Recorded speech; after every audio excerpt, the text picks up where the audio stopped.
sera encore béni ce soir. Shalom peuple de Dieu, nous avons été heureux d'être avec vous pendant ces 52 semaines. Que Dieu vous bénisse. Shalom, Dieu vous bénisse. C'est toujours un plaisir, ça a été un bon moment et en tout cas aujourd'hui nous allons essayer de faire le maximum encore une fois de plus. Que Dieu vous bénisse. Amen. Voilà, donc Pasteur Moses, voilà, tu vas nous bénir et puis on commence.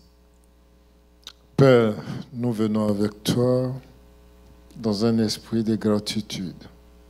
Merci que tu avais été avec nous au départ et tu es encore avec nous à l'arrivée. Et nous savons que tu seras toujours éternellement présent. Merci pour ces 52 jours écoulés. Merci pour ce temps d'étude biblique. Merci Seigneur parce que tu conduis ce moment. Merci parce que tu rends cela possible pour quelqu'un de connaître qui est Dieu, d'avoir la véritable connaissance de Dieu et de savoir comment le servir. Nous bénissons tous nos spectateurs, que je dis, nous bénissons nos frères et sœurs qui suivent ces instants. Que Dieu les bénisse là où ils sont et que Dieu rende leur cœur disponible et disposé. Fertilise les cœurs et qu'ils portent des fruits pour la seule gloire de ton nom. Au nom de Jésus. Amen. Amen. Voilà, encore une fois, bonsoir et je vais vous encourager à partager le lien à tous et à toutes celles qui peuvent nous suivre. En tout cas, une heure ne va pas suffire, j'ai envie de dire, pour vraiment entrer dans les profondeurs par rapport à tout ce que nous avons vu cette année. Nous savons que cette année, nous avons déclaré l'année du Saint-Esprit. Tout à fait. L'année du Saint-Esprit et nous avons terminé avec Fils de Dieu. Être le Fils de Dieu, toujours par le Saint-Esprit, bien sûr. Amen. Et sinon, dans le domaine des serviteurs. Amen. Donc, ce que je peux déjà proposer, sinon poser comme question, c'est comme ça un aperçu de l'année par rapport à ce thème, le Saint-Esprit. Qu'est-ce qu'on peut déjà dire? Pasteur Moses. Pour ma part, je rends grâce à Dieu pour ces différentes études bibliques. Et que pourrions-nous dire par rapport au Saint-Esprit? Je retiens ceci. Je crois que c'est le texte même que le bishop a cité le dimanche. Dans 1 Pierre 1, le verset 20 à 21, où il est dit que ce n'est ni par la volonté d'un homme que la Bible a été écrite, mais c'est poussé par l'Esprit de Dieu. Je crois que sans l'apport du Saint-Esprit, nous ne pouvons pas réellement comprendre la parole de Dieu. Et donc, il est important pour nous d'avoir une relation avec le Saint-Esprit. Amen. Alors, apôtre, le thème, le Saint-Esprit. Bon, comme on a dit dimanche, si on enlève le Saint-Esprit, il n'y a plus d'église. OK. Si on enlève le Saint-Esprit, la parole de Dieu devient juste un livre commun. Le Saint-Esprit est au commencement de tout, au commencement de la parole. Vous lisez dans Genèse 1, verset 1, que déjà là, l'Esprit de Dieu se mouvait au-dessus des Amen. gens. Et c'est quand il est présent que Dieu parle. Amen. Quand vous voyez l'Église commence aussi avec le Saint-Esprit. Amen. Lorsque le Saint-Esprit descend dans le livre de Actes 2, à partir de ce moment-là commence l'Église. Donc le commencement, le Saint-Esprit, de la création, commencement de l'Église, donc tout tourne autour du Saint-Esprit. Donc on ne finira pas de parler du Saint-Esprit. C'est vrai qu'on avait mis l'accent sur le Saint-Esprit cette année, mais on continuera de parler du Saint-Esprit jusqu'à ce qu'on soit enlevé, parce que c'est lui, c'est l'air du Saint-Esprit. Ça veut dire que quand Dieu voulait créer, quand Dieu voulait créer, il était le Père. Oui. Quand Dieu voulait sauver, il est devenu le Fils. Et maintenant, quand Dieu veut restaurer, c'est le Saint-Esprit. Donc, on est dans l'air du Saint-Esprit. C'est lui qui est en charge. Donc, on ne finira pas parler de lui. Un an ne suffira même pas pour parler du Saint-Esprit. C'est toute une vie. Voilà. Amen, amen. Nous voulons aussi faire savoir qu'il y a notre pasteur Christian aussi qui est en ligne. Pasteur, je ne sais pas, est-ce que vous arrivez à nous entendre? Si, je vous entends parfaitement. Je ne sais pas si vous m'entendez.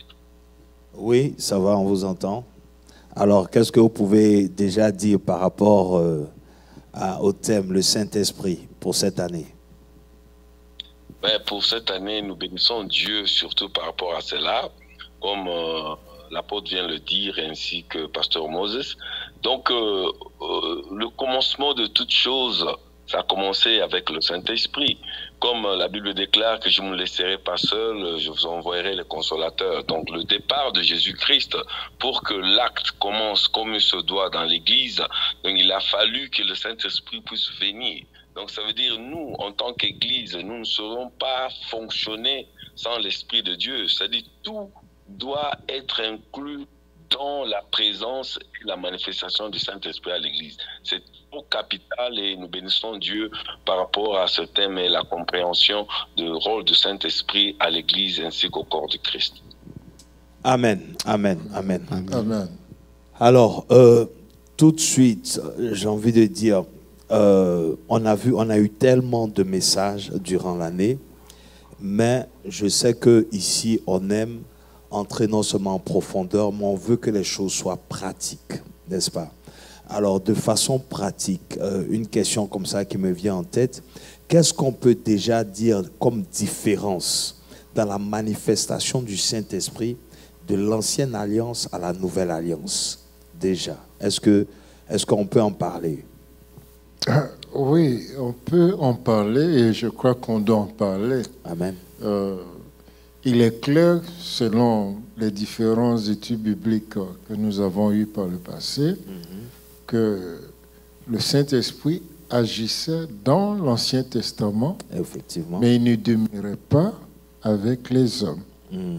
Et c'est ce qui nous rend aujourd'hui supérieurs aux croyants de l'Ancien Testament. Okay. Parce qu'aujourd'hui, le Saint-Esprit vient habiter dans le croyant. Okay. Celui qui donne sa vie à Christ, le Saint-Esprit peut habiter en lui et demeurer en lui. Ok. Donc, par extension, apôtre, pourquoi justement ça? Ça veut dire que dans l'Ancien Testament, ce qui se passait, c'était juste une préfiguration de ce que Dieu voulait faire dans le Nouveau Testament. Comme pasteur Moses a dit, l'Esprit de Dieu venait et il partait, il ne restait pas. À cause du fait que justement Jésus n'était pas encore venu. Amen. Et donc le corps de l'homme n'ayant pas été régénéré, il ne pouvait pas abriter l'Esprit de Dieu. Amen. Donc il fallait que Jésus vienne. Vous comprenez un peu. Et je crois que dimanche dernier, au travers de l'exemple de Moïse, on a vu ce que Dieu voulait faire.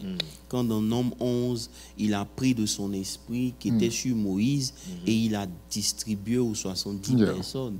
Et ces 70 personnes sont devenues des petits Moïse. Je comprends un peu. Maintenant, cette préfiguration-là, c'est ce que Dieu voulait faire. Non pas cette fois-ci un Moïse, mais avec l'esprit de Jésus. Voilà.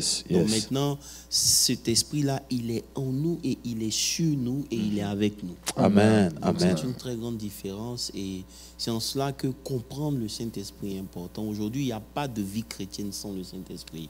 Ça veut dire que c'est le Saint-Esprit qui nous donne de pouvoir vivre la vie de Dieu. Parce que lorsque la loi vient nous révéler notre incapacité à marcher avec Dieu. C'est clair. Et comme on a dit une fois, la loi n'a pas pourvu aux besoins, à la capacité de l'homme d'obéir à la loi.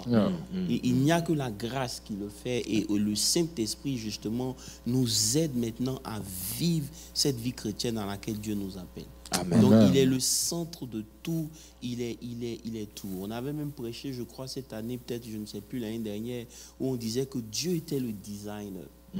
C'est cette année. Voilà, c'est celui-là qui design. Parce que personne ne connaît les projets. C'est Dieu qui dit, j'ai des projets de paix pour vous et tout. Donc Dieu est celui-là qui crée les projets. C'est lui-là qui donne naissance à une destinée.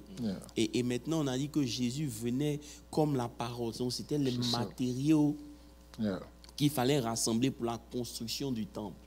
Est-ce que tu comprends un peu la parole? Et maintenant, le Saint-Esprit est celui-là maintenant qui construisait avec la parole. C'est pour ça que la Bible dit que Jésus disait qu'il prendra de ce que je vous ai enseigné et vous le ferez connaître. Ça veut dire que le Saint-Esprit utilise la parole de Dieu pour construire des destinées. Amen. Amen. Juste pour résumer un peu l'importance du Saint-Esprit.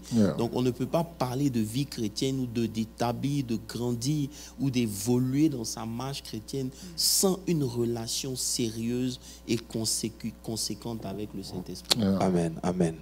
Donc, est-ce que c'est correct de dire, bon, dans l'établissement, dans ce que nous sommes en train de dire, hein, par rapport au Saint-Esprit qui ne pouvait pas habiter dans l'homme, c'est parce que l'homme était pécheur, l'homme avait péché, c'est ça? Donc, oui, c'est ce qu'il a dit. Jésus n'étant pas encore venu, le corps n'était pas encore régénéré, ou du moins l'âme n'était pas régénérée. Donc, il a fallu que le Seigneur Jésus vienne, qu'il accomplit son œuvre à la croix pour régénérer l'humanité. Amen, amen, amen. Voilà, donc on vous donne déjà des aperçus de ce que nous avons vu toute l'année. Et nous allons aussi profiter en même temps parce que dimanche aussi, on a touché un peu à tout ce qu'on a vu durant l'année. Mais nous allons peut-être ressortir des éléments par rapport au message du dimanche pour encore édifier le peuple de Dieu. Amen. Amen. C'est important. OK. Alors, donc, par rapport à dimanche, je vais dire, moi, je n'ai pas compris le titre. Parce que c'était un résumé, en fait. Oui. En fait, le titre, c'était « Quand l'Esprit donne naissance ». OK. Quand l'Esprit donne naissance. Okay. Parce que c'était aussi la naissance de Jésus. OK. Et vous savez très bien que Jésus a été conçu par le Saint-Esprit. Tout à fait.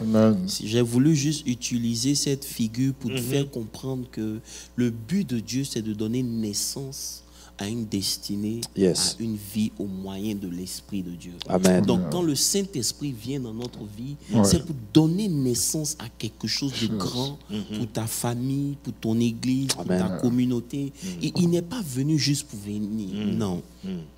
Donc, il vient pour donner naissance.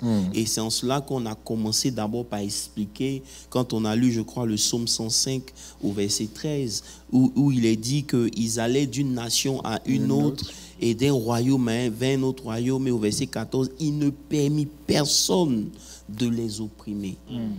Et il châtia des rois à cause d'eux. Et au verset 15, il dit, ne touchez pas à mes oints et ne faites pas de mal à mes prophètes. Yes. Vous comprenez un peu? Ici, comme on a dit, c'est un verset qu'on a beaucoup utilisé en dehors de son contexte. Tout à fait. Il n'est pas question seulement des pasteurs ou des prophètes. Non, il est question du corps de Christ. Yes. Un enfant de Dieu est un oint de Dieu. Un enfant de Dieu est un prophète. Yes. Et on a vu que Moïse, plus tard, a dit que si c'était possible, que tout le peuple de Dieu serait prophète. Je ne sais pas si bien sûr. Tu te rappelles un peu de ça. Donc, ça veut dire qu'à cause du Saint-Esprit dans nos vies, nous devenons des personnes particulières.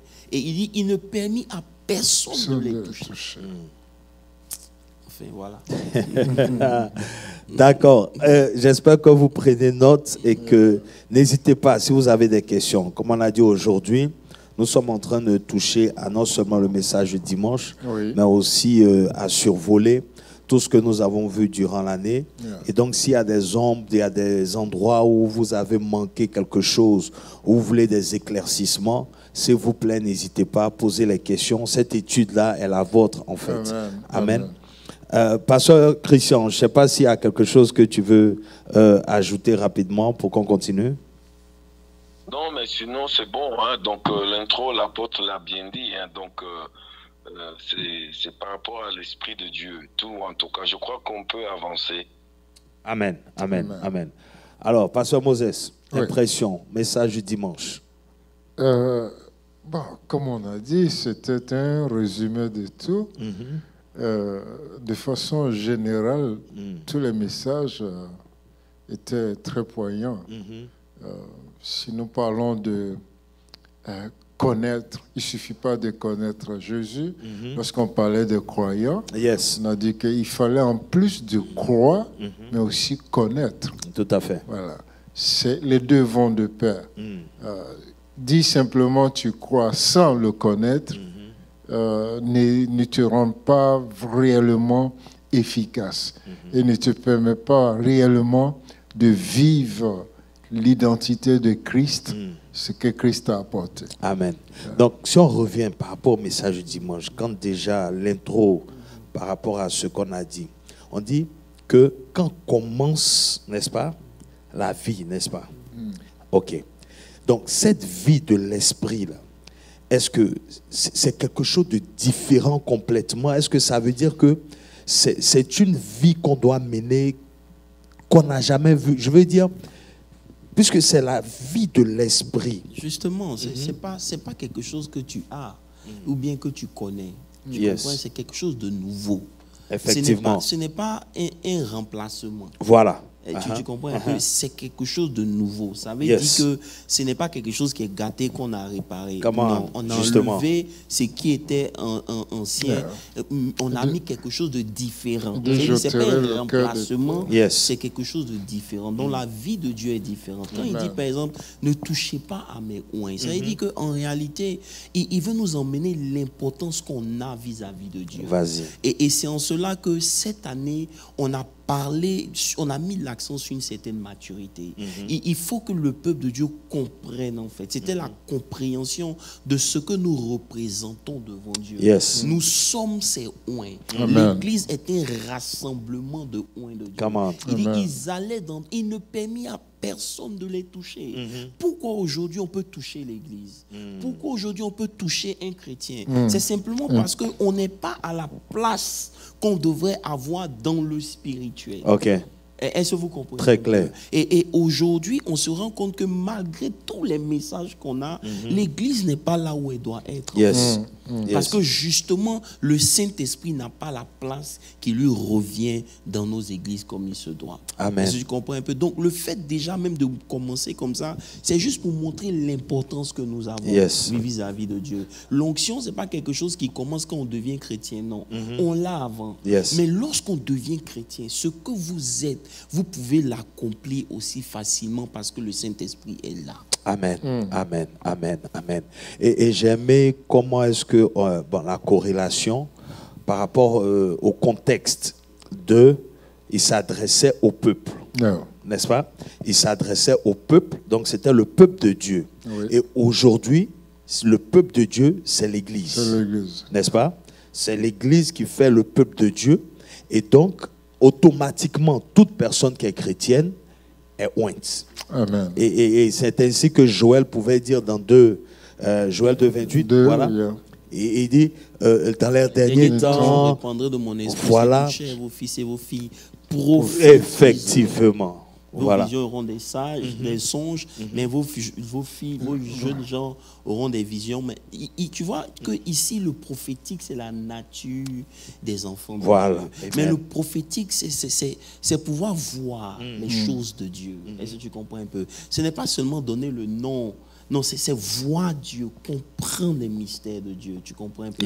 Révéler les choses cachées. Est-ce que tu comprends? Et c'est ça le peuple de Dieu. Nous sommes un peuple qui vit sur la terre, mais qui a pour sa base dans le spirituel. C'est le seul peuple qui vit dans deux mondes en même temps simultané. Amen. En même temps que leur base est dans le ciel, ils opèrent sur la terre.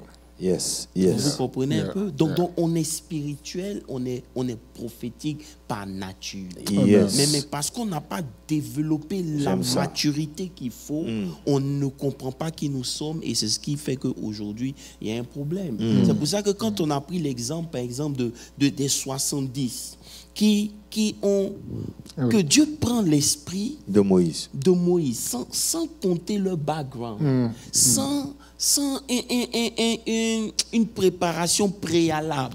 Je ne sais pas si vous comprenez. Très bien. Sans une préparation préalable. Ils ont été choisis, il les prend, il met son esprit et automatiquement, il commence à prophétiser. Il commence à se comporter comme Moïse se serait comporté. Yes. Donc ça veut dire que quand l'Esprit de Dieu est là, ça c'était au temps de Moïse. Maintenant, nous qui sommes là, qui avons reçu le Saint-Esprit, en principe, c'est Dieu qu'on doit voir au travers de nous. Amen. Ouais. Amen. Donc le vrai problème ici, ce n'est pas la question avons-nous reçu le Saint-Esprit ou pas, mais le Saint-Esprit qu'on a reçu, quel est son apport dans notre vie, Yes. ou qu'est-ce qu'on fait avec l'Esprit qu'on a reçu.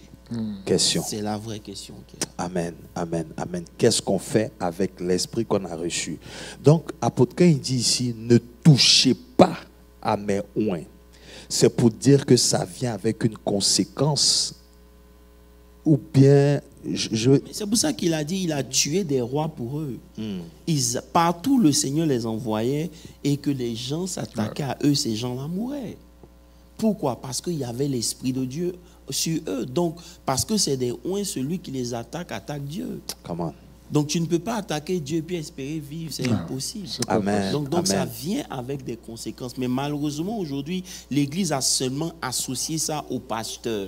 Et ça fait que l'Église pense qu'il n'est... Non, ce n'était pas adressé...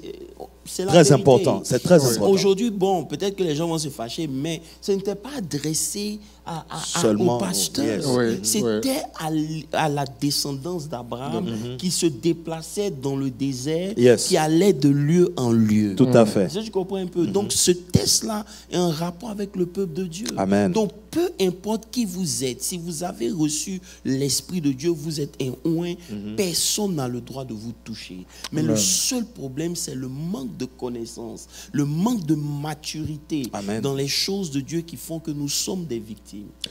Et ce que tu dis est tellement vrai. Ouais. Et justement, dans ce temps que nous vivons, c'est encore plus grave parce que nous-mêmes, nous sommes un sacerdoce royal. Oui, comme le dit Pierre. Voilà, nous sommes un sacerdoce royal, une nation sainte, un peuple acquis. Donc, je veux dire que déjà, à cause du rachat qui a coûté quelque chose qu'on ne peut pas quantifier, Oui. déjà à ce niveau-là, on voit que Dieu ne peut pas faire tout ce qu'il a fait pour pouvoir te racheter, pour que n'importe qui te touche en fait. Voilà. Donc, ça veut dire que c'est l'ignorance de l'enfant de Dieu ou du serviteur qui permet à ce que, bon... Bon, oui, mon pasteur, je me rappelle dimanche, il avait dit aussi que notre obéissance donne droit à Dieu ou à l'Esprit de Dieu d'exprimer son potentiel en nous. Tout à fait. Mais lorsque nous sommes rebelles à Dieu, alors nous ne donnons plus cette habilité-là au Saint-Esprit pour agir. Et c'est ça qui fait perdre beaucoup d'enfants de Dieu. C'est vrai, il y a l'ignorance, mais il y a la désobéissance aussi. Amen. C'est en cela que le Saint-Esprit est important, parce que le Saint-Esprit en toi t'aide à mener une vie d'obéissance. Est-ce que tu comprends? Amen. La réalité, est-ce que je peux dire quelque chose? La réalité, c'est que lorsque Jésus vient, il est physiquement présent. Oui.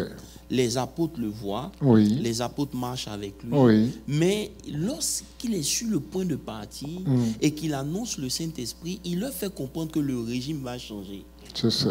Ça veut dire que Jésus peut ne pas être là physiquement, mais au moyen de son esprit, il était là avec eux. Tout à fait. Donc le royaume changeait du point de vue physique pour passer dans le spirituel. Et les enfants de Dieu doivent comprendre cela. Vous n'allez pas marcher dans le royaume avec vos yeux physiques. Vous avez besoin que vos yeux spirituels soient ouverts. Et c'est pour cela que si on lit bien Paul qui a compris ça, Paul dit dans 2 Corinthiens 3 verset 17, il dit or le Seigneur c'est l'Esprit. Et là où l'Esprit du Seigneur est là, et là est la liberté. Mais il dit or le Seigneur, c'est l'Esprit. Parlons de Jésus. Tu comprends un peu? Ça veut dire que là où l'Esprit du Seigneur est, il y a la liberté. Tout à fait. Tu comprends un peu? Mais le point, c'est quoi? C'est que là où l'Esprit est, Christ est. Amen. Est-ce que tu comprends? Yes. Donc Christ en toi, ou l'Esprit de Dieu en toi, c'est Christ qui est en toi. Est-ce que tu comprends? Très bien. Donc, il y a la liberté. Maintenant, le vrai problème, c'est ce que je dis, c'est comment nous comprenons ces choses. Et c'est pour cela qu'un jour, sur notre conférence de prière, je disais que Dieu opère de 3 manières. Et ça, lorsque j'ai compris ces choses, j'ai compris que la responsabilité est à moi. Dieu te donne la connaissance. Yes. La connaissance est available. Maintenant, dans la connaissance, il dit get understanding. Ça veut dire que tu dois chercher à comprendre la connaissance. Maintenant, une fois que tu as compris, Pasteur Moses, l'application qui est la sagesse dépend de toi. C'est un choix. C'est un choix. Tout à fait. Et c'est en cela que beaucoup de gens n'arrivent pas à opérer avec le Saint-Esprit. Parce que leur décision compte dans la balance pour la manifestation du Saint-Esprit dans leur vie. Je ne sais pas si tu comprends. Très clair. Parce que si le régime a changé et que maintenant tout est avec l'Esprit, ça veut dire que mon premier asset en tant que chrétien, ce n'est pas la prospérité, ce n'est pas chercher à être béni, ce n'est pas chercher à avoir une voiture, une maison. Ces choses-là sont importantes. Ce n'est pas chercher à me marier, non. C'est chercher à comprendre ou établir ma relation avec le Saint-Esprit. C'est lui, quand je comprends son langage, quand je sais quand il me parle, quand je peux faire la différence entre la voix du Saint-Esprit, la voix de ma chair, la voix de mes propres pensées et la voix des hommes, c'est en cela que je parviens à un niveau de maturité. Amen. Tout à fait. Amen. Est-ce que tu comprends un peu? Parce que maintenant, le régime a changé, il est spirituel. Si je veux accéder à Jésus, je dois passer par son esprit. Donc, mon temps ici, mon investissement doit se faire dans les choses spirituelles. Tout à fait. Tout à fait. Est-ce que tu comprends un peu? Et ça, c'est une clé que tu viens de donner, où j'ai envie de dire, c'est la difficulté même qui est là. Qui se présente à nous. Oui, c'est-à-dire quand dissocier tout ce que tu as mentionné là, apôtre. Dissocier la voix de... C'est-à-dire, tu as grandi d'une certaine manière, tu as entendu beaucoup de conseils, tu as la réalité de la société, et maintenant, tu as toi-même ta propre pensée, et savoir maintenant comment l'Esprit te parle pour pouvoir être obéissant. Même quand ce n'est pas rationnel ou normal. C'est à ce niveau-là. Comment on arrive à ce niveau-là? je laisse le pasteur Christian intervenir. Mais en tout cas, ce sont des très bons points, des très bonnes questions. Vraiment, je crois que nos bien-aimés sont en train d'auditionner ce qui est en train de se dire. C'est très capital, comme tout ce que nous avions développé cela. Ce que je pourrais dire dans le point où l'ignorance est venue, ou la négligence, je crois que dans le temps pratique, s'il faut le dire, il y a aussi un peu de relâchement dans la responsabilité sur les encadreurs spirituels que nous sommes. Donc je crois que je dis toujours, je donne cette illustration entre un intello et un illettré. C'est très important parce qu'un intello a une certaine connaissance par rapport à ce qu'il a appris. Un illettré, il n'a pas eu l'opportunité de pouvoir suivre certaines de choses. Même pour acquérir cette maturité-là, je crois que tout revient à la base.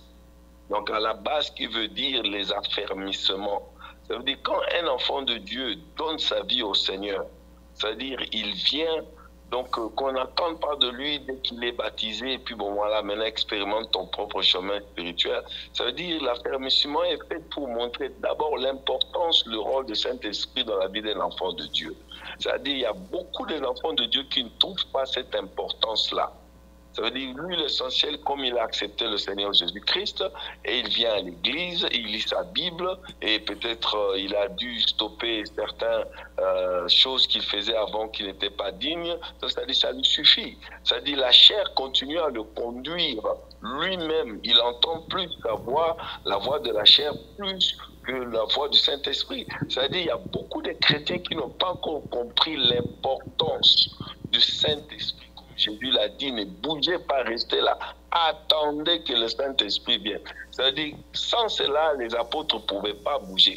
Ça veut dire, même quand un enfant de Dieu vient dans le Seigneur, il n'y a rien qui peut faire, ni prendre responsabilité, ni faire quoi que ce soit, si l'Esprit de Dieu n'est pas pris en considération dans sa vie pour qu'il puisse donner l'importance à l'écoute du Saint-Esprit avant de faire quoi que ce soit. C'est-à-dire les enfants de Dieu se sont jetés dans les églises comme ça, après leur baptême, et puis bon, chacun se débrouille pour pouvoir grandir spirituellement. Et c'est pourquoi même les messages de Dieu qui est prêché, c'est tellement spirituel. Il y en a beaucoup qui ne le saisissent pas parce qu'ils n'ont pas trouvé l'importance le Saint-Esprit dans la vie chrétienne. L'essentiel, on a donné sa vie à Dieu, on a arrêté certains péchés, on lit sa Bible et on prie et ça ne suffit. Ça dit, c'est pas ça. Ça dit, si on comprend que même avant de lire la Bible, même avant de prier, si on ne donne pas la place au Saint-Esprit de se manifester, ou que l'Église commence à accentuer l'enseignement du Saint-Esprit dès le début de la conversion, c'est-à-dire, voilà, donc je crois c'est un peu ça, pour qu'il y ait l'importance du Saint-Esprit dans la pensée des enfants de Dieu. C'est-à-dire, on ne trouve pas ce qui est important. Amen. Voilà. Amen. Ça c'est très important. Ça veut dire que tant qu'on ne réalise pas, c'est comme par exemple, tu as accès, on a dit quelque chose dimanche, je ne sais pas si tu te rappelles, les gens comme les Job n'avaient pas accès à Dieu. Ouais. Ça veut dire que Dieu intervenait dans leur vie, mais personne n'avait réellement accès à Dieu. Donc la première bénédiction de la naissance de Christ, c'est que Christ nous a donné accès à Dieu. Il n'y avait pas de médiateur. Voilà, il n'y avait pas de médiateur. Yes. Donc, il était le médiateur. Donc maintenant qu'il est le médiateur, on a accès à Dieu. Yeah. Mais comme le régime a changé et que Jésus n'est pas localisable physiquement sur la terre, le régime est spirituel. Tout à fait. Pour aller vers Dieu, il faut passer par l'Esprit. Yes. Vous comprenez? C'est en cela que l'importance du Saint-Esprit est cruciale. Ça veut dire que le rôle que le Saint-Esprit joue dans la vie d'un enfant de Dieu, ce n'est pas l'onction pour qu'il tombe, ce n'est pas manifester la puissance seulement, mais il lui permet d'avoir accès à Dieu, qui est esprit. Yes. Donc, d'esprit à esprit, il y a une communication. Tout à fait. Tu comprends un peu? Amen. Donc, le Saint-Esprit joue ce rôle-là. Il permet à l'enfant de Dieu d'accéder à Dieu. C'est la première des bénédictions. Amen. Ça veut dire que imagine avoir accès au président des États-Unis et ne pas en profiter. Je ne sais pas si tu comprends ce que je suis en train de dire. Ça veut dire que tu as accès au président des États-Unis, mais tu n'en profites pas. C'est l'image de l'Église aujourd'hui. On a accès à Dieu, mais on n'en profite pas. Pourquoi? Parce que ça va nous demander un effort. Comment? C'est des choses spirituelles, Ouais. c'est pas des choses de la chair. Tout à Et fait. comme tu l'as dit, ayant grandi d'une certaine manière, penser d'une certaine manière, on a du mal à switch. Et c'est là où on doit payer le prix. Il y a un switch qui doit se faire et comprendre l'importance que le Saint-Esprit joue dans nos vies et comment on peut exploiter cela pour parvenir à une vie de miracle, une vie de gloire en fait. Comment? Amen. Pasteur Moses. Yeah, c'est clairement bien dit. C'est clairement bien dit. Le problème de maturité, c'est vraiment crucial dans l'Église. Parce qu'il ne suffit pas seulement de déclarer sa foi, mais il faut aussi joindre à la foi la connaissance du Saint-Esprit et surtout la marche avec le Saint-Esprit. Il dit marcher selon l'Esprit et alors vous n'accomplirez point le désir de la chair. Donc c'est très important. Yeah. C'est pour ça que j'ai aimé Hébreux 5, 11 et 12, qui nous remet en question en fait par rapport justement à cet avantage que nous avons. Je vais lire. Nous avons beaucoup à dire là-dessus et des choses difficiles à expliquer parce que vous êtes devenus lents à comprendre. Ok? Vous, en effet, qui depuis longtemps devriez être des maîtres, vous avez encore besoin qu'on vous enseigne les premiers rudiments des oracles de Dieu. Vous en êtes venus à avoir besoin de lait et non d'une nourriture solide. Ça explique encore la nécessité de l'esprit. Parce que c'était ça le souci de Jésus même avec ses disciples. Il dit, il y a beaucoup de choses que je veux vous dire. Mais vous ne pouvez pas. Ils n'étaient pas prêts pour... Vous n'avez pas cette habilité-là de pouvoir comprendre. Mais il veut dire ces choses-là pourquoi? C'est pour qu'ils arrivent à une autre dimension. C'est pour qu'ils puissent justement jouir des avantages du fait qu'ils appartiennent à Dieu. Mais ils ne pouvaient pas. Donc maintenant que c'est possible par l'Esprit de Dieu, c'est pour ça que eux, leur souci, qu'ils soient remplis du Saint-Esprit. C'est ça. Et c'était ça aussi le concern de Paul. Parce que Paul s'étonnait qu'après 5 ans avec le Saint-Esprit, ils aient encore recours à des choses simples. Ça veut dire Dieu va te bénir. Et on doit vous encourager. On doit toujours vous exhorter à venir à l'église, à servir Dieu. Après tant d'années dans l'église, ou bien avec Dieu en temps normal, vous devriez devenir des maîtres. C'est pour ça qu'il dit que quiconque est au lait n'a pas l'expérience de la parole de Jésus. Il dit que la parole il dit quiconque est au lait n'a pas l'expérience de la parole de justice. Il est un enfant. Oh, ça c'est fort. Ça, c'est quelque chose qu'on n'a même pas voulu toucher le dimanche. Ça, mais c'est clair. Ça veut dire que celui qui n'a pas l'expérience, et c'est en cela que je disais, Pasteur Moses, que lorsque Dieu vous donne la connaissance et que vous la comprenez, c'est en l'appliquant que vous devenez mature. Donc en fait ici, la maturité, ce n'est pas le nombre d'années dans l'église, c'est l'utilisation de la parole de Dieu dans ta vie de tous les jours. Ça veut dire que la parole de Dieu devient ton premier mentor, devient la première des choses que tu fais, c'est la parole de Dieu qui te guide dans ta vie de tous les jours. On peut prendre un exemple bien simple. Ça veut dire quoi? Ça veut dire que lorsque quelqu'un est un enfant, devant une situation bien donnée, la parole de Dieu n'est pas ce qu'il va écouter. Non. Il va agir en fonction de ses émotions. Il va agir en fonction de sa, de sa colère. Et maintenant, il se rend compte qu'une telle personne n'a pas l'expérience. Tu comprends un peu? La personne, il est unskillful in the word of righteousness. C'est-à-dire qu'il n'est pas habitué. C'est ça. Je ne sais pas si on se suit. Très clair, très clair. Ça veut dire qu'aujourd'hui, notre manière d'utiliser la parole de Dieu détermine si nous sommes grands ou pas. C'est pour ça que Paul dit, quand j'étais un enfant, je parlais, je pensais et j'agissais. Mais quand je suis devenu grand, j'ai enlevé. C'est-à-dire, il dit, je parlais avant même d'agir, de penser. Il dit, je parlais, je pensais et puis j'agissais. Tu comprends un peu? Donc, il parle, il agit et puis après, il pense. Mais lorsque quelqu'un est parvenu parce que maintenant la parole de Dieu a pris une certaine ampleur dans sa vie, avant chaque action, la première des choses qu'il conçut, c'est qu'est-ce que la Bible dit. C'est pour ça qu'aujourd'hui, quelqu'un qui n'est pas mature ne peut pas pardonner. Quelqu'un qui n'est pas mature peut abandonner simplement parce qu'il n'a rien compris de la parole de Dieu. Je ne sais pas si vous me suivez un peu. Et c'est en cela que nous tous, on doit se remettre en cause. Devant une situation de difficulté, laissez, tu n'arrives pas à résoudre tes problèmes. Quelle est la première réaction que tu as? Est-ce qu'elle s'appuie sur la parole de Dieu ou elle ne s'appuie pas sur la parole de Dieu? Parce que qu'est-ce que le Seigneur fait? Le Seigneur va nous faire passer par des épreuves. Et dans ces épreuves-là, il va vous inspirer à ce que vous utilisez la révélation pour répondre, pour réagir. C'est en cela que vous devenez mature dans les choses de Dieu. Donc, lorsque la parole de Dieu n'a pas la première place dans tes choix ou dans ta manière de réagir, c'est encore un signe que tu es encore un enfant. Tu ne pratiques pas la parole de Dieu, tu n'as pas l'expérience de la maturité. Et ça va tellement ensemble parce que, tu vois, on parle de maturité dans la parole, mais c'est par l'esprit qu'on parvient à la maturité. C'est ce que je veux dire. Donc, ça veut dire que le degré même de parole dépend du niveau de l'esprit dans la vie d'un enfant de Dieu.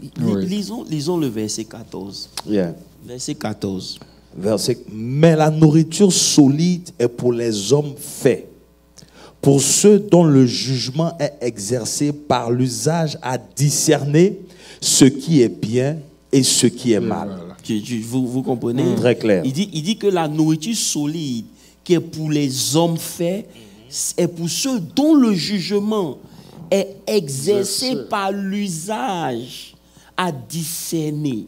Donc ici, discerner, le discernement devient la propriété des gens qui sont matures. Ça veut dire que lorsque quelqu'un peut discerner, ici c'est le diable qui est en train d'agir dans une situation bien précise et ne pas réagir avant, c'est un homme qui est mature. Ça veut dire que dans tout ce qui peut arriver, avant n'importe quelle réaction, tu dois pouvoir discerner. Lorsque le discernement n'est pas là, ça veut dire qu'on est encore au lait.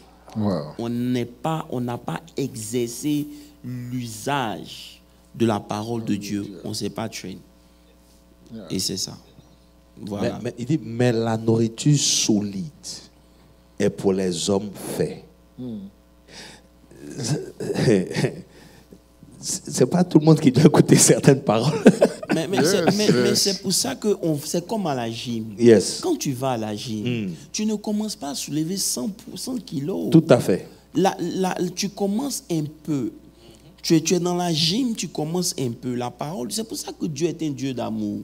Même le niveau de sacrifice que Dieu demande à ses enfants, ce n'est pas les mêmes. Tout à fait. Dieu ne demande pas le même sacrifice qu'il demande à un pasteur, à une brebis. Non, c'est pas. C'est pas la même chose. Tout à fait. Ça veut dire qu'arriver au fur et à mesure que tu grandis et que tu te développes, les demandes de sacrifice augmentent. Et Dieu sait que tu es parvenu à un niveau où tu peux. Dieu ne demande pas à Abraham de sacrifier Isaac quand Isaac naît. Tout à fait. Malgré la naissance d'Isaac, Dieu grandit avec Abraham jusqu'à ce que l'enfant devienne adolescent. Ça veut dire que Dieu prend le temps de le préparer avant de lui demander un certain nombre de choses. Donc, il y a des choses que Dieu ne permettra pas dans ta vie parce que tu n'es pas encore développé. Mais on doit comprendre que c'est de façon progressive. C'est pour ça que notre développement doit être un objet de priorité. C'est ça qui est la vérité. Ça veut dire que plus nous retardons, nous n'avons pas accès aux choses que Dieu a pour nous. Parce que c'est pour des hommes qui sont faits. Dieu ne peut pas envoyer des enfants en mission. Amen. Ils vont se faire tuer. C'est pour ça que lorsque Israël quittait l'Égypte, n'ayant pas la notion de guerre, Dieu les a fait prendre un autre chemin. Parce qu'ils savaient qu'ils allaient voir la guerre, ils allaient avoir peur. Tout à fait. Donc Dieu sait que s'il te laisse partir et que tu n'es pas prêt, donc le temps que ça doit prendre pour que tu grandisses.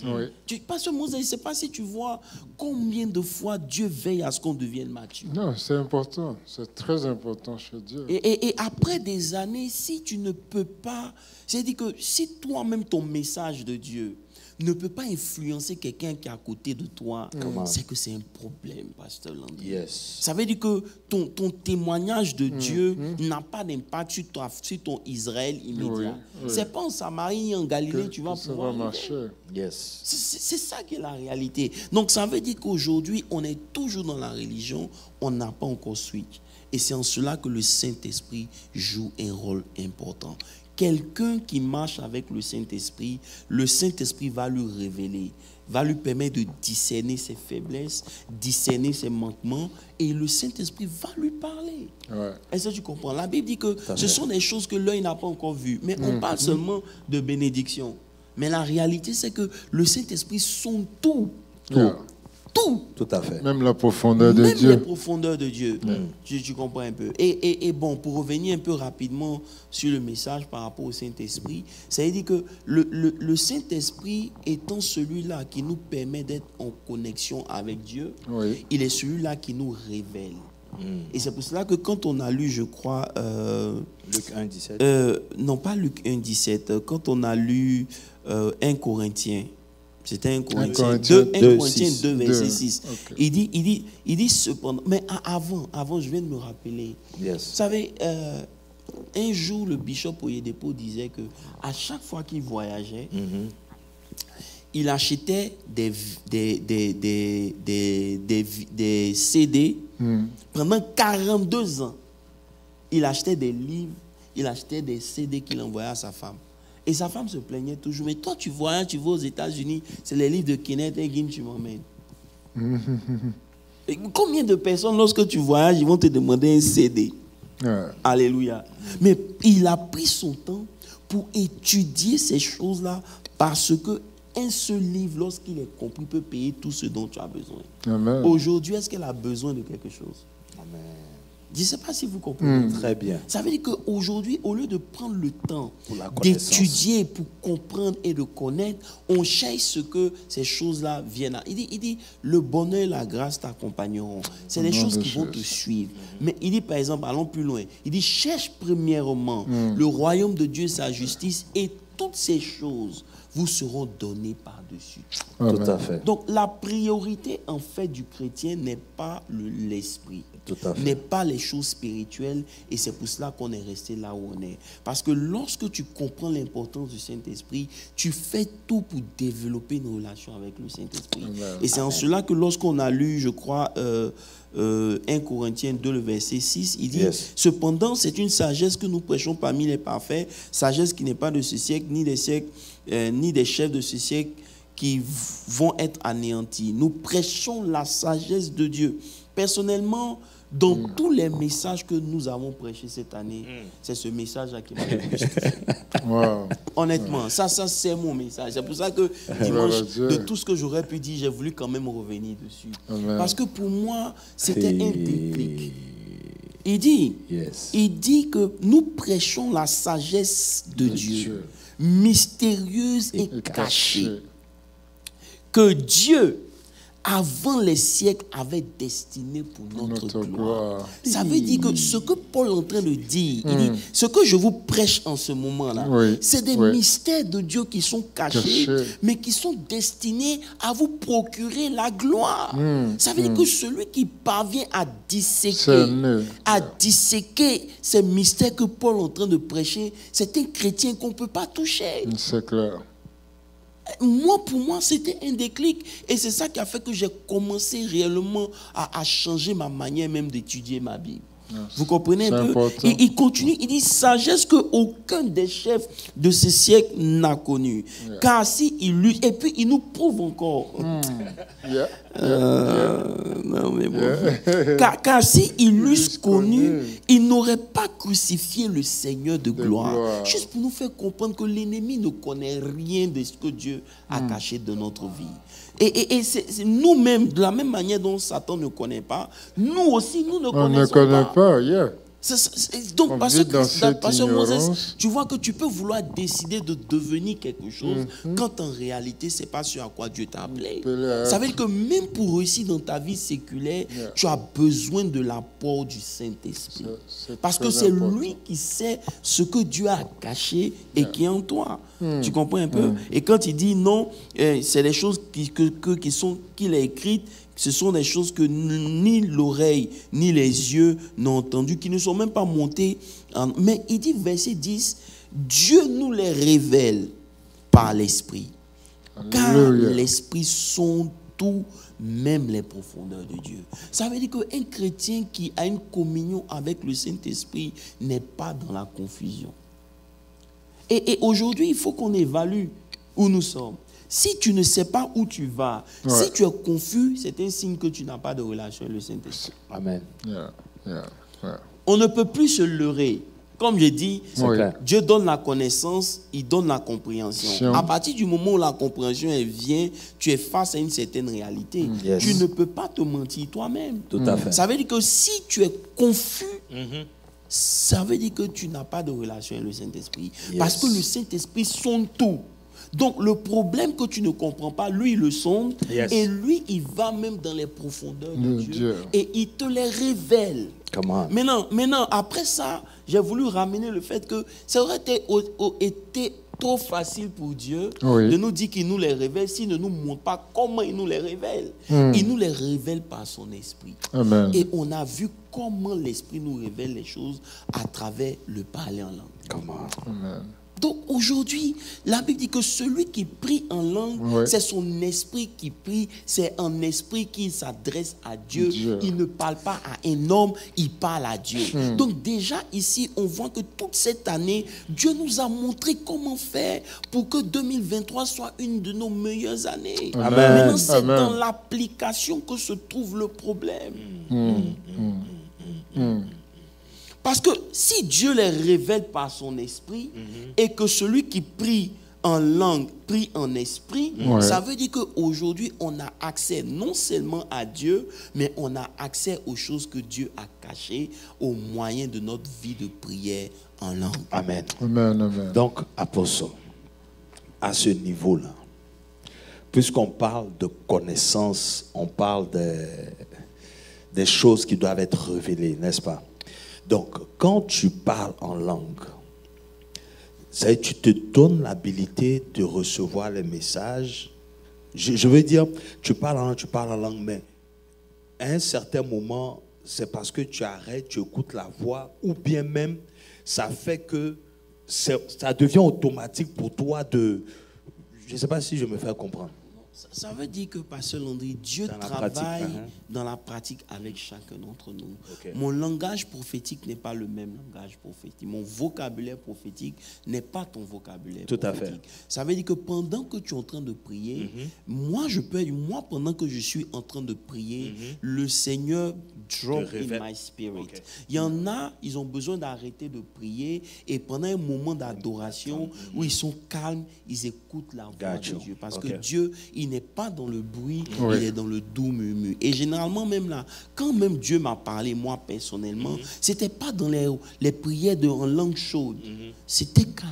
Très calme. Et ça fait qu'aujourd'hui, maintenant, j'ai du mal à vraiment crier quand je prie en langue, parce que c'est quand je prie en langue, même de façon calme et doucement, que moi j'ai accès. Mais chacun de nous a accès à Dieu de façon différente. Vous comprenez? C'est pour ça que je dis, c'est dans la pratique. Tu comprends un peu que tu vas pouvoir comprendre comment Dieu opère aussi dans ta vie. Parce que si Dieu vient te dire, pour que je te parle, on a dit ceci, il faut que ton oreille gauche chauffe. Le jour où le diable aussi veut te créer des problèmes, il va faire chauffer ton oreille. Tout à fait. Donc personne ne peut dire comment Dieu le fait parce que c'est unique. Mais c'est dans ta pratique, dans ta consécration que le Saint-Esprit maintenant va te révéler comment il te parle. Tu vas voir un signe. C'est comme ça. À chaque fois que Dieu a voulu te parler, il y a eu quelque chose qui a eu avant. Tu vois? Et c'est comme ça, dans cette pratique-là, que ça s'établit et ça devient maintenant ton style de vie. Amen, amen, amen. Et c'est tellement clair. Il dit, Dieu nous les a révélés par l'Esprit. Donc, l'Esprit est là avec tout ce que Dieu a déjà révélé. Amen. Car l'Esprit sent tout, même les profondeurs de Dieu. Donc, ça veut dire que l'Esprit vient avec la capacité de Christ. La disponibilité, l'habilité de donner ou de produire tout ce que Dieu a pour. C'est en cela que le terme donner naissance, l'Esprit donne naissance à son sens. Parce que tout ce que Dieu a pour toi est caché dans l'Esprit. C'est l'Esprit qui va récupérer et c'est l'Esprit qui manifeste. C'est pour ça que quand Marie demande à l'ange, comment cela se fera-t-il? Il dit, le Saint-Esprit encore te recouvrira de son nom et tu comprends un peu. Donc il dit, ce n'est pas, et en cela aussi le texte qu'on a lu de 2 Pierre 1, 21, car ce n'est pas par une volonté d'homme qu'une prophétie n'a jamais été apportée, mais c'est poussé par l'Esprit que les hommes ont parlé. Ça veut dire que même pour que la prophétie se manifeste, c'est poussé encore par le Saint-Esprit. Donc, Christ en toi, c'est le potentiel de Dieu. Maintenant, comment ça se manifeste? C'est au moyen de l'Esprit. Amen. Donc, ça veut dire qu'on peut donner naissance à tout. Simplement, si on peut rentrer maintenant dans l'une des phases qu'on a vues, la partie du sacrifice du serviteur. Un serviteur qui n'est pas prêt à se sacrifier n'est pas un serviteur qui est sérieux. Apôtre, en fait, j'insiste sur la prière parce qu'on prétend prier tout le temps. Yeah. Et on dit qu'on prie trop. Vous voyez un peu? Mais tu peux parler en langue, mais tu n'es pas en esprit, en fait. En fait, je veux vraiment que tu expliques bien, parce que c'est le canal, en fait. Je veux dire, c'est la clé de tous les mystères. Donc, je pense qu'on doit même approfondir à ce niveau pour que les gens même améliorent, même le parler en langue. Je pense qu'il y a des évolutions ou bien... Parce que tu peux parler, mais tu n'es pas en esprit. Et c'est pas en langue, tu es dans des... Donc, je veux vraiment qu'à ce niveau-là, peut-être on éclaire un peu le peuple de Dieu pour que ce parler en langue-là soit efficace, en fait. C'est important, ce que tu dis. Parce que quand il dit des soupirs inexprimables, qu'est-ce que c'est concrètement? Ça veut dire que lorsque tu commences à prier en langue, c'est toi qui inities. Donc tu inities la prière en langue, tu inities la prière. Mais lorsque tu pries arriver à un certain niveau et que ton esprit est sur ce que tu es en train de faire, arriver à un moment, ça va switch. Ce ne sera plus toi qui contrôle la prière, mais c'est le Saint-Esprit qui prend contrôle. Et en ce moment bien précis, quand tu parviens à cette expérience en esprit, la prière en langue a une autre tournure. Mais très peu de chrétiens parviennent à arriver à ce niveau parce que lorsqu'ils commencent à prier en langue, leur esprit n'est pas connecté avec ce qu'ils disent dans leur bouche. Ils ne sont pas présents. Leurs pensées se baladent et se promènent sur des situations. Et comme tu peux parler en langue parce que c'est ton esprit qui prie, tu pries mais réellement tu n'es pas connecté. Tu n'es pas connecté. Tu comprends? Et c'est en cela qu'on exprime. Mais sinon, le Saint-Esprit est celui-là qui nous aide dans nos infimités. Exactement. Ça veut dire que tu vas prier quand il y a un certain moment, tu vas rencontrer certaines limites. Mais c'est en cela que tu es quickened, comme on a dit. Ça veut dire que si l'esprit de celui qui a ressuscité Christ entre les morts habite en vous, il rendra la vie, il va quick. Il va illuminer, il va donner vie à ta vie de prière. Et tu vas remarquer quelque chose en fait. Je ne sais pas si tu me comprends. Oui, très bien. Et c'est ça en fait. Ça veut dire qu'en ce moment bien précis, ce ne sera plus toi qui pries, mais ce sera Christ qui va commencer à prier à travers toi.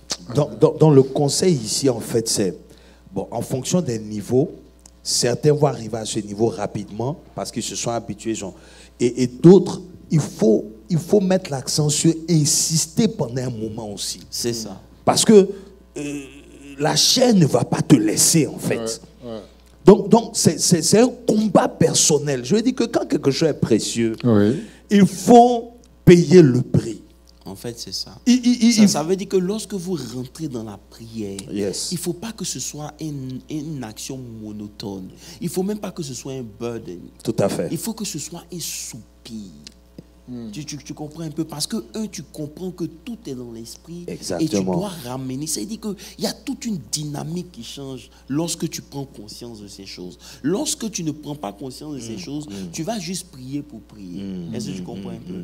Et c'est en cela qu'on a essayé de faire comprendre que lorsque le Saint-Esprit est là, le potentiel est là. Tout à fait. Maintenant, il faut ajouter le sacrifice pour pouvoir donner naissance. Maintenant, tu ne donnes pas naissance ça dépend de ce que tu veux donner naissance. Si tu dois donner naissance à un être humain, ça va prendre 9 mois. Donc, ça veut dire que pendant 9 mois, tu es obligé de supporter ce changement-là. Tu es obligé d'être focus, maintenu dans la prière jusqu'à ce que quelque chose sorte. Tout à fait. Mais beaucoup de chrétiens n'arrivent pas à donner naissance, malgré qu'ils ont le potentiel, simplement parce que à leur vision, ils n'ajoutent pas le sacrifice. Tu comprends? Et c'est pour cela que lorsque Dieu appelle Gédéon et qu'il veut l'envoyer, après avoir révélé son identité, révélé ce que Dieu veut faire au travers de lui, la prochaine étape était le sacrifice. Amen. Tu comprends un peu? Amen. Maintenant, après le sacrifice, la prochaine étape, c'était la confiance. Ça veut dire que lorsque tu te sacrifies, Dieu développe en toi une certaine confiance en lui. Amen. Amen. Ça veut dire que vous ne pouvez pas parvenir à un niveau de maturité, d'opération d'opération dans l'esprit sans une vie de sacrifice. C'est impossible. On va rester toujours au même niveau. On ne verra jamais une dimension supérieure si on ne maintient pas, on ne se donne pas à une vie de sacrifice. Ça sera impossible. Voilà. Le temps passe tellement vite, en tout cas pour ce dernier Bible Study de 2022. J'ai envie de dire, est-ce qu'il y a des questions? Parce que nous sommes en train de parler de ce qui est plus important dans la vie chrétienne.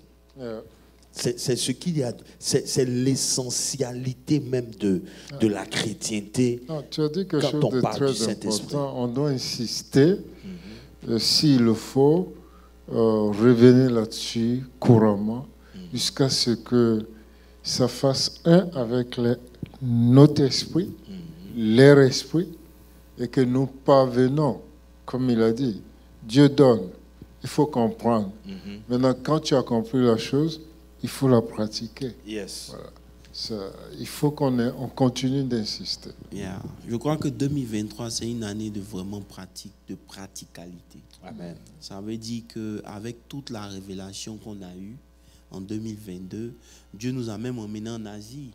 Ça veut dire qu'en Asie, il nous avait dépouillé de tout pour qu'on comprenne un certain nombre de choses. Ça serait vraiment dommage qu'après avoir traversé tout ce que nous avons traversé, nous retournons à l'état où nous étions. Tout à fait. Ce serait vraiment dommage. Et pendant que tu es en train de dire ça, tu vois, par rapport au message, et comment est-ce qu'on est en train de faire la corrélation esprit et puis la prière. Et puis je regarde la vie de Jésus, qui est l'esprit fait chair en fait. En personne. Regardez, donc je comprends en fait pourquoi il ne pouvait que prier. parce que il est né de l'esprit. Donc tu ne peux pas être né de l'esprit et puis avoir un problème avec la prière. En fait. Non seulement ça, mais pasteur, selon le design de Dieu, ce qu'on avait dit, on avait vu ça à un moment que quand Dieu a design l'homme, selon Luc 18, le verset 1, l'homme devrait toujours prier. Donc, celui-même qui exauce les prières, lorsqu'il devient dans la chair, il est obligé de prier. Tout à fait. Vous comprenez un peu? Il exauce nos prières, mais il est obligé lui-même de prier. Donc, personne, lorsqu'il prend le côté de la chair, peut réussir sa mission sans prier. Amen. À partir du moment où vous êtes dans la chair, même si vous êtes un esprit, si vous ne priez pas, vous allez échouer. Donc, à plus forte raison, nous qui sommes hommes. Donc, la prière maintenant s'impose à nous. C'est comme ça que Dieu a créé les choses. Et on ne peut pas aller au-delà de ça. On ne peut pas on peut pas faire plus que changer ce qui a été établi. C'est comme ça que la chose est et c'est comme ça que ça va être. Donc la prière devient pour nous le moyen de donner naissance à ce qui est dans l'esprit.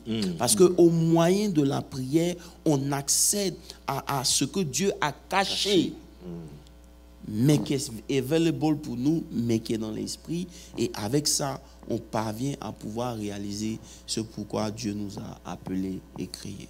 Amen, amen, amen. Peuple de Dieu, nous sommes à la fin de cette étude. J'ai failli dire malheureusement. J'aimerais te poser une question. De tous les messages qu'on a eus, par exemple, en 2022, quel est le message qui t'a le plus en tout cas influencé, si tu te rappelles? Je sais que tous les messages étaient bons. Tout à fait. Et en quoi en fait? Moi, c'était aussi ma question. Moi, peut-être que c'est parce que c'était récent, mais j'ai aimé le serviteur et la présence de Dieu. C'est la même réponse que j'avais à l'esprit. J'ai aimé le serviteur et la présence de Dieu parce que ça englobait tout. Parce qu'on ne peut rien faire sans Dieu. Et c'est de ça que nous sommes en train de parler. C'est de s'assurer que Dieu est toujours présent avec toi. Dans ta vie. Et c'est ce qui te donne l'assurance, c'est ce qui te met en confiance. Et c'est ce qui fait que, il dit, nul ne tiendra devant toi. Parce que je serai avec toi. Comme j'ai été avec Moïse. Et on réalise que c'est la parole. Et Dieu est dans sa parole. Donc le message là, moi je l'écoute. Et aux disciples aussi, il dit la même chose. Voici, je serai avec vous jusqu'à la fin du temps. Donc c'est le message en fait. Le serviteur est la présence de Dieu. Yes. Pasteur Moses. C'était ma réponse, c'était ma question, mais c'était aussi ma réponse. Mais je voulais ajouter à cela le serviteur et l'onction. Yes. Yeah. Ok. Nous donc vous êtes dans suivi. les derniers messages en fait. Bon. Non, si vous avez remarqué au départ, je parlais du serviteur, enfin du croyant,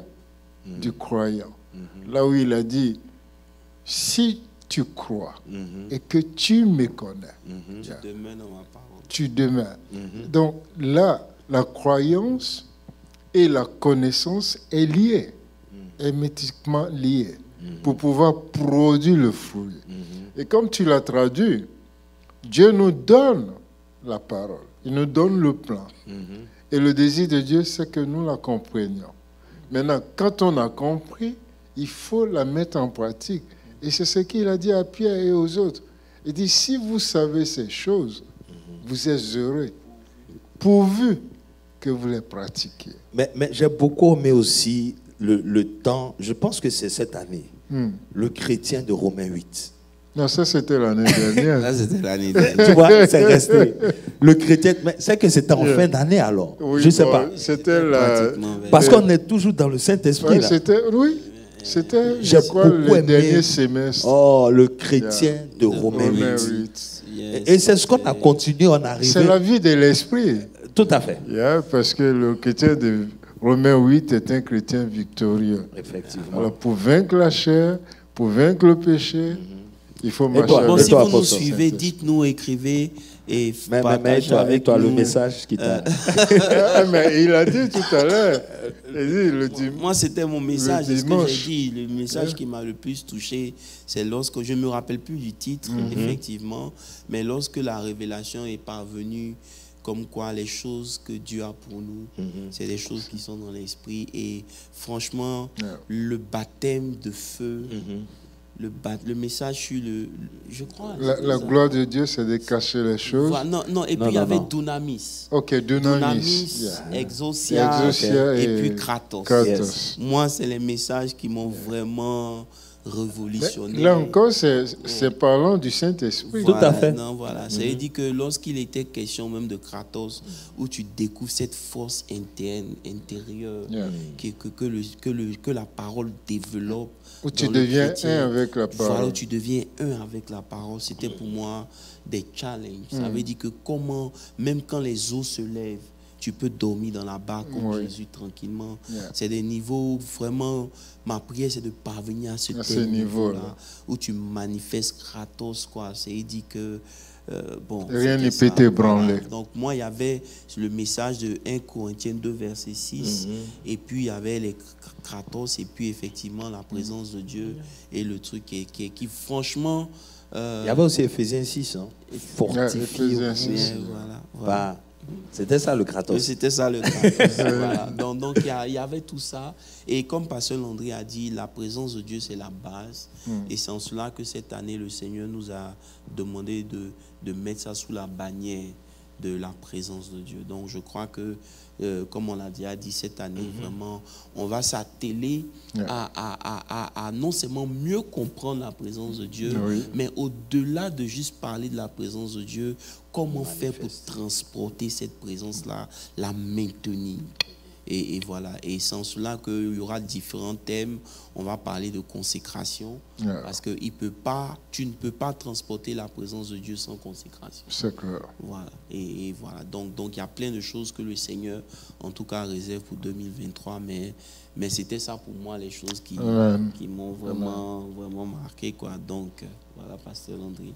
Ok, donc est-ce on peut rappeler qu'il n'y a pas culte, il n'y a pas prière vendredi. Il n'y aura pas prière vendredi. La veillée, c'est samedi. Samedi, nous nous retrouvons ici à partir de 21h30. Et dimanche, nous n'avons pas service. Non, il n'y aura pas service parce que On ne sait pas à quelle heure on finira. On ne sait pas à quelle heure on finit. On finit de prier pour tout le monde. Tout à fait. Et donc, voilà. Donc, dimanche, notre premier culte sera le dimanche 7 ou 5 là-bas. 8, c'est le 8, oui. Donc, notre premier culte 2023, c'est le 8. Donc, nous vous invitons tous ce samedi à venir pour un temps merveilleux. Il faudra venir tôt parce que nous allons essayer de... Même la prédication, on va tout faire pour finir avant minuit. Et voilà quoi. Donc, amen, amen. Donc, on promet quoi, un temps de prière. Il y aura un temps de prière. Il y aura... Personnellement, je crois que on va essayer de maximiser ça. Ça veut dire que ça sera différent. Parce qu'on va mettre l'accent sur la prière, le message. Et lorsqu'on rentre en 2022, 2023, il y aura des proclamations. Dans lesquelles on va rentrer au moins 23 proclamations. Dans lesquelles on va prier. Et puis après, maintenant, on priera pour tout le monde. Et c'est ça qui va faire la particularité. Amen. Voilà. Donc voilà, nous vous invitons ce samedi. Que Dieu vous bénisse. Merci encore, technique. Merci à vous pour le panel durant toute cette année. On se revoit l'année prochaine dans le même contexte. Que Dieu vous bénisse. Que Dieu bénisse tous ceux qui sont connectés. En tout cas, merci. Merci à Pasteur Christian aussi. Pasteur Christian n'a pas dit son message qu'il aimait le plus. Ok, Pasteur Christian. Quel est le message qui t'a le plus tué? Non, mais bon. Me dit, c'est juste, c'est comme un combo, hein, l'ensemble de tout ce qui a été prêché sur le Fils et les serviteurs. Je crois que il y avait tellement de particularités, comme tu l'as dit au début, il y a tellement de particularités qui étaient comme de puzzles, qui étaient très importants par rapport au corps du Christ, de la croyance, disciples, serviteurs, et ainsi de suite, et tout ce qui a été dit. Pour moi, en tout cas, l'ensemble de ce message 2022, je crois que ça m'a touché quoi, dans la particularité. Quoi. Amen, amen, amen. Merci beaucoup. Alors, apôtre. D'accord, merci. Priez, comme tu l'as dit, merci à tous ceux qui, en tout cas, cette année, nous ont soutenus. C'est vrai qu'on aurait pu repartir à la méthode ancienne du mercredi, faire un culte normal, mais les gens nous avaient demandé de continuer dans le panel parce que ça leur permettait de mieux comprendre. Donc, je crois qu'on va continuer dans ce panel-là encore et permettre aux gens de mieux comprendre. Nous vous invitons, en tout cas, l'année prochaine, on aura des Bible studies vraiment dosés. Voilà. Donc, merci pour tout. Que Dieu vous bénisse. On va prier, je crois. Seigneur, nous voulons te remercier pour cette année. Merci pendant que nous sommes aujourd'hui le dernier mercredi, le dernier Bible Study de l'année. Nous te disons merci. Tu as été fidèle toute cette année et c'est pour nous une joie, une parfaite joie de te dire merci. Père, que ton nom soit béni. Bénis tous ceux qui nous ont soutenus, supportés. Que ces messages-là restent inscrits dans notre esprit. Et donne-nous d'être des pratiquants de la parole de Dieu. Père, nous voulons connaître mieux, nous voulons comprendre mieux et nous voulons agir mieux. Bénis tout et chacun, bénis tous tes serviteurs, Seigneur, qui ont pris de leur temps pour étudier, pour apporter un plus à la vie de tes enfants. Souviens-toi de renouveler leur grâce, renouvelle leur communion avec toi et donne-leur l'année prochaine de revenir encore avec une dimension de toi supérieure. Père, nous te confions toutes choses. Merci pour la veillée de samedi qui est sous ton contrôle. Béni sois-tu. Au nom de Jésus. Prends la gloire. Au nom de Jésus-Christ de Nazareth, nous avons prié. Amen. Amen. Amen. Voilà. Que Dieu vous bénisse.